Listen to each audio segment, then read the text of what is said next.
I'm with Marciel Whitehurst, the student athlete development assistant at the University of Arkansas. Marciel, thank you for joining us. Thank you for having me on the show. Now, for people that don't know, you were at my high school, San Marcos High School, for a devotional for the football team, and you did an amazing job. And I was interested in what you had to say. First off, what are some of your duties you do at the University of Arkansas? That's a great question. At the University of Arkansas, my primary duty is career development. And within our department, we focus on three main areas. We focus on career development, personal development, and community engagement. And our mission here is to prepare student athletes for peak performance in life. And the reason why I was really excited about coming to Arkansas is because that mission identifies and it relates to what I identify with. And I think it's very important that student athletes understand, even at the college level, one day your career is going to end. And while you have this opportunity to grow as a young man or woman, as an athlete, most importantly is how are you setting yourself up for the future, for your future success. So that's really what we focus on primarily is that holistic approach in ensuring that when student athletes leave the University of Arkansas, whether they have a pro career or not, they are prepared to be productive citizens in whichever career path they take. Right, and what are some common issues that you see with some of the student athletes, whether it's their mindset thinking it's something different when they arrive on campus as an incoming freshman or maybe even a transfer? What are just some common issues you see throughout your time with Arkansas and LSU? That's good. I want to take them up. So I think one thing that a lot of young adults face, and this is not simply student athletes, but a lot of young adults that transition. How do you transition from a guarded environment? You're here in college. This is your first time really being out on your own. You are beginning to make decisions for yourself. Yes, many college students have that security of their family, but again, everyone's situation is different. And so one of those things is we have to constantly guide them through their decision making. I think that's just very important because regardless of what stage in life you're in, the decisions we make determine our future. And one wrong decision can really have a negative or have a great impact on your future. So if anything that I really focus on and I really talk to our student athletes about, making great decisions. Because we all have our free will, we all have the choice to make the right or wrong decision. Now, there's times when we're caught up in our emotions and we feel passionate about one thing, and then it kind of clouds our judgment. But one thing I've really been studying and really been honing on to is how do we filter our thoughts in those emotional moments? Because a lot of times those emotional moments is where we really make those wrong decisions. I want to say a negative decision, but it may not be the best decision for that moment. And so, if anything, if I can point out one area of focus that we really focus on here is teaching our student athletes as they mature into their young adults and as they mature into and within their adulthood, how do you make the right decisions in the face of various circumstances? Right, and like I started off with, for most seniors that play football, their season has come to an end or is coming to an end. What are some things you would tell these incoming freshman student athletes? What are some things you would tell them that maybe you wish you would have known when you were first entering college, or just some things you've seen now throughout your experience and your time? What are some things you would tell a lot of these student athletes coming in? One thing that I found important, and it's part of the reason why I got into student athlete development. A little backstory on myself: I wasn't heavily recruited out of high school. Coach Soto put put me in contact with a few colleges, maybe NAI D3 level. I had a +3 GPA, so I could lean on my academics if my athletic career worked out. However, I was able to walk on for the football program at the University of Chicago. In the spring of my sophomore year, we were actually in 7-on-7 workouts. I completely tore my knee out. And so in the blink of a moment, that 3 seconds, my football career ended. And I had always had this mindset that I have 4 years to figure it all out. I would just figure it out year by year. Well, as the saying goes, life came at me very fast. So in an unexpected time, I had to kind of scramble. What do I want to do? I know I want to work in sports, but I'm not sure. The coaching staff wanted me to stay around, still be a part of the team and help out and do things like that. But one thing that I did in the off season, just for fun, I was calling the game on the radio. I was calling women's basketball games on the radio for the school's radio station. So that was fun. It was just, something to do, something to keep me involved, because I had this idea, hey, I'm going to attend basketball games. They needed help on the radio.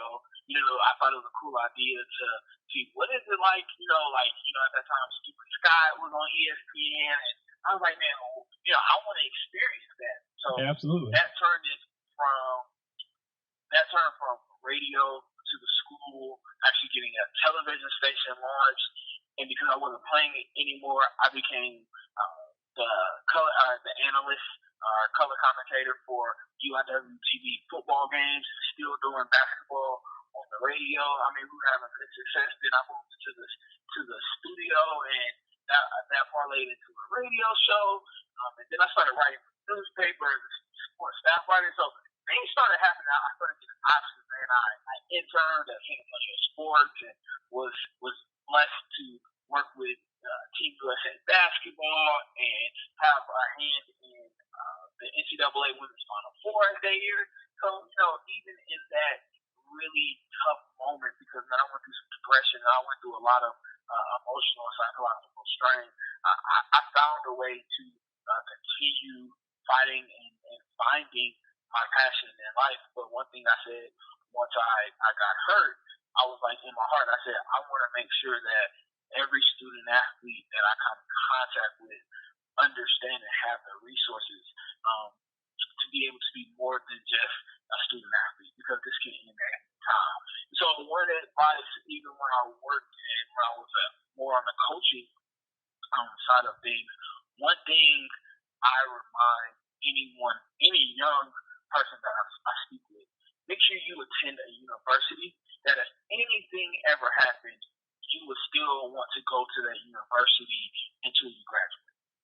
Because the reality is that at any second, something can happen. And so that's my advice to seniors right now.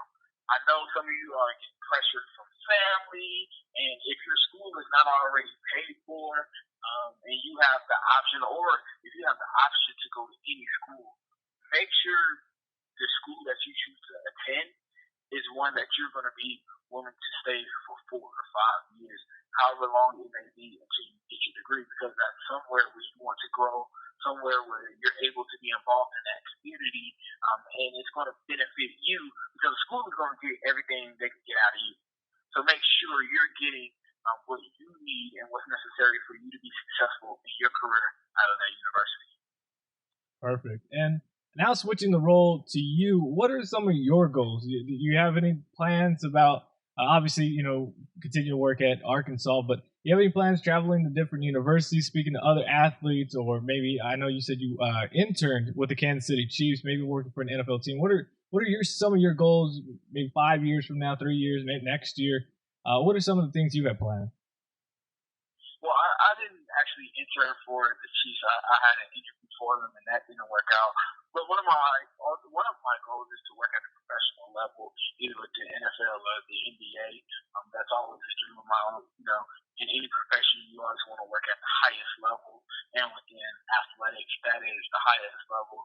But I also have a heart for our young people, and I think if we can, it's a great market for us to tap into.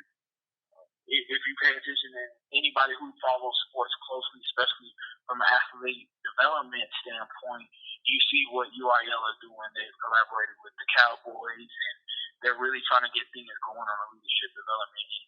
I think that's a great market, and that's a great opportunity for me to extend a helping hand to get out here on the road and really develop my own leadership curriculum where I can partner with various high school coaches, come in the summertime or in the off season, whether it be for a day or two or for a week, and really impart my wisdom and my experience and help develop these young individuals, because I think that's a very important component. And a lot of times athletic programs really cater to those student athletes who are going to be successful right away. They come from great families and they have the best grades and they're always involved. But I think one thing that's missing is we gotta connect as athlete development professionals, as coaches, as educators, because I believe that I'm a teacher of life. We have to connect to the student athletes who are struggling. And one of my focuses when the day I am actually able to get my leadership development program up and running is I want coaches to bring those student athletes who are struggling in life, because we all have a gift, we all have a talent, and sometimes it just takes someone showing you how to unlock those treasures in your life. So really being out here and just connecting, especially with our student athletes, young boys and girls from the inner city, man, I think it is very important. And if we touch them even as early as middle school, I think their life, when we get them and they participate in different programs, whether it's the arts or athletics, that natural ability doesn't go away. But if we can help them become better individuals, they'll make better decisions in life. And if they're making better decisions in life, that will translate into every area of their life. So in terms of athletics, they'll be better athletes, and they'll make better decisions on and off the field. So that's really an area where I'm really focusing on. And anytime I get a chance to come give it an encouraging word, when I go speak to high schools, it's not about who I am and what I do now. That comes from my heart. I just have a heart for young people and young adults, and I just want to see everyone, even professional athletes, I want to see them be successful, because they have an awesome opportunity and a very big platform. And right now, the landscape of the nation, it's all about standing up and doing what's right. We're fighting these social injustices, and people are looking for an opportunity to share their beliefs. And everyone has this right, because we live in America, and it is our right to, share our beliefs in a peaceful and non-violent manner.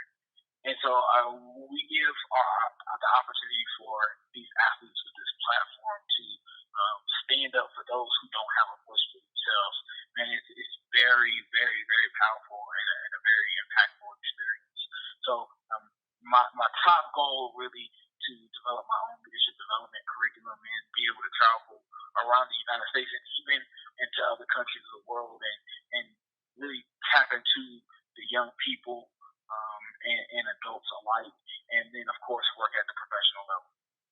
Absolutely. And Marciel, I appreciate your time. How can the listeners follow you or find you? Yeah, if you are interested, if you want to follow me on Twitter, it's Marciel W, or you can just type in my name, Marciel Whitehurst, Marciel, Whitehurst, Whitehurst. Follow me on Twitter. I'm pretty active, and I love to engage in conversations, and any opportunity I have to come and speak to your group or organization, I'm more than happy to do so. Absolutely. I appreciate your time. Thank you very much, Daniel, and I appreciate this opportunity.